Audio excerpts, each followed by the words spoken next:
Morning class, I'm Wilkes from Wilkes Art School, and in this lesson we're going to put more detail into the piece we've already started, just tweaking it about a bit, bring it to a finish.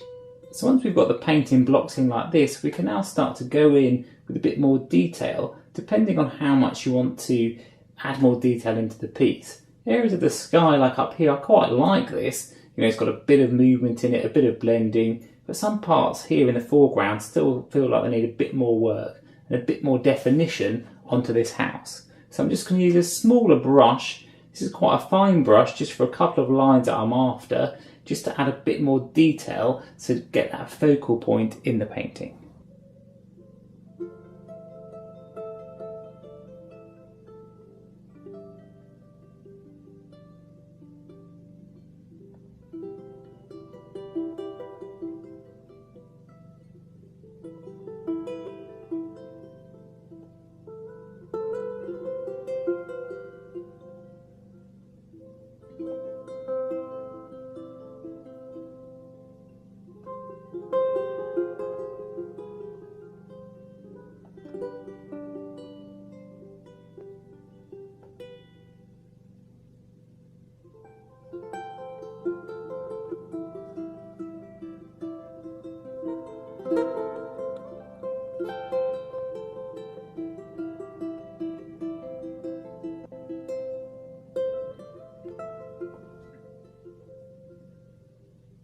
So now just using a round brush, this just gives me a bit more control with the painting.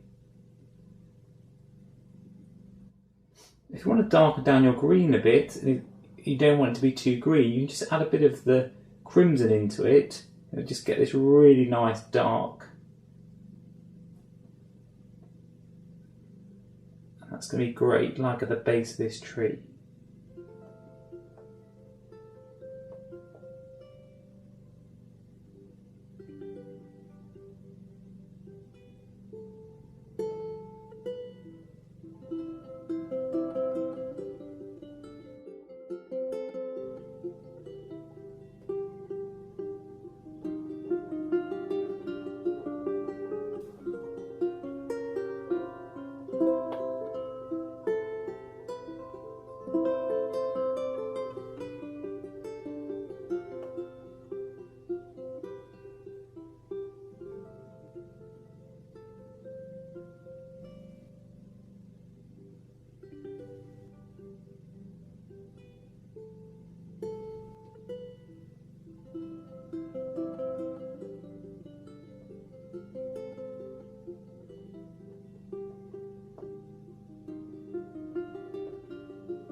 What you'll notice happens to the purple when I start to put the yellow next to it is it suddenly starts to look brighter because you've got its complementary colour next to it. Yellow is opposite purple on the colour wheel, and when they're next to each other, they kind of have a vibrancy to them. And it really is great for impressionistic techniques, because if you start to put these little dashes of yellow in between the purple, it really start to kind of dance and zing on the eye.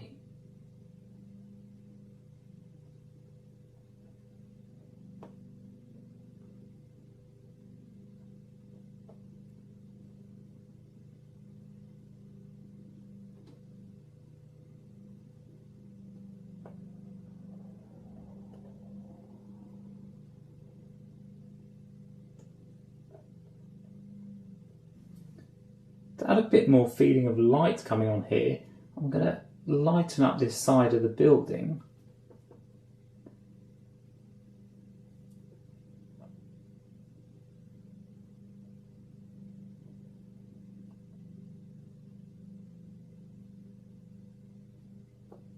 It just gives more of an idea that this is in shadow.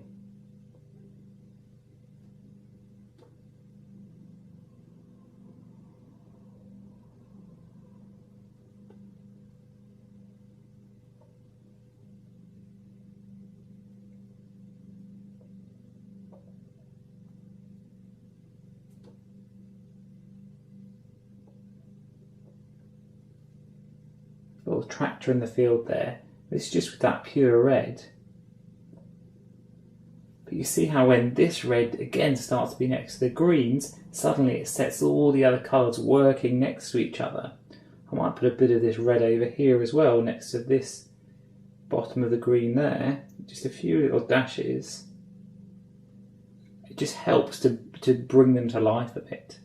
Sometimes with acrylics, depending on the opacity of the pigment, or if you're using artist quality or student quality, using this sort of technique when you're working on top of other colours, you might need to go over them a couple of times just to make sure you've still got a nice clean colour.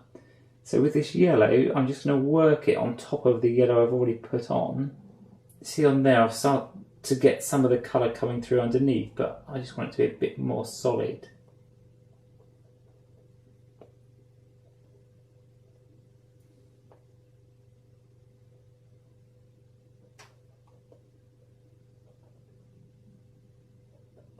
Again, bringing these colours so that they're all around the painting.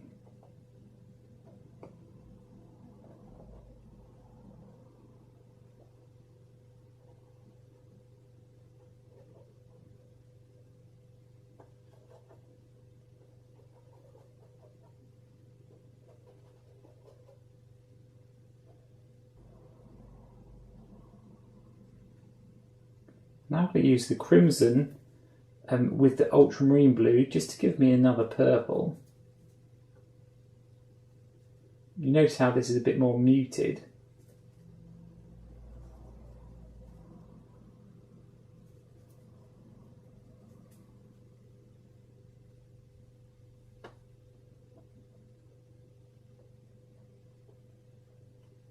This is for areas where I feel that the kind of lavender could just go a bit darker.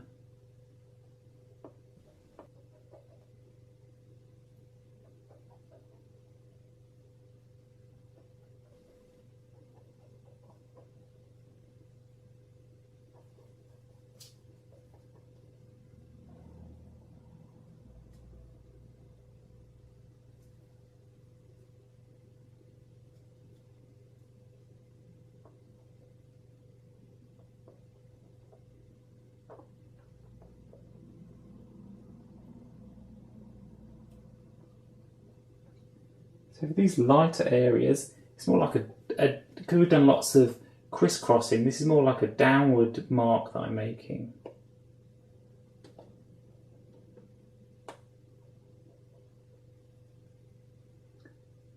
And again, I keep on doing a few dashes and then changing the pigment slightly, making it a bit darker or twisting that brush so it starts to mix it in a bit more.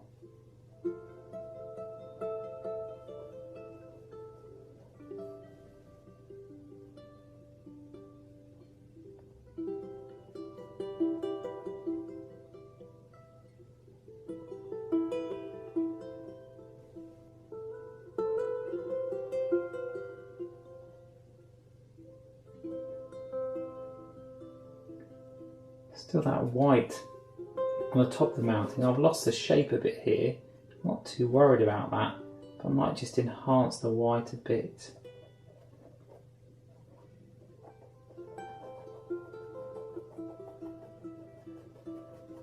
Paint it quite thinly.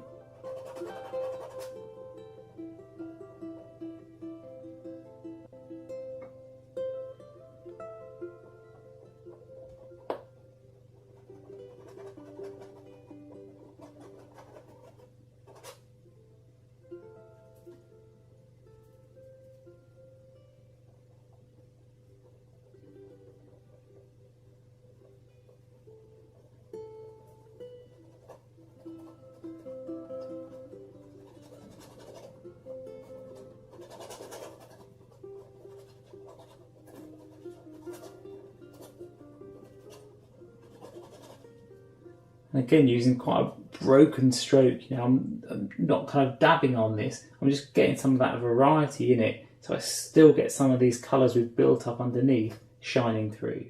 So now we've got to the end of stage 3 of this painting. Make sure you sign up so you don't miss out on next week, the final part, where we bring the foreground to a finish and bring it all together.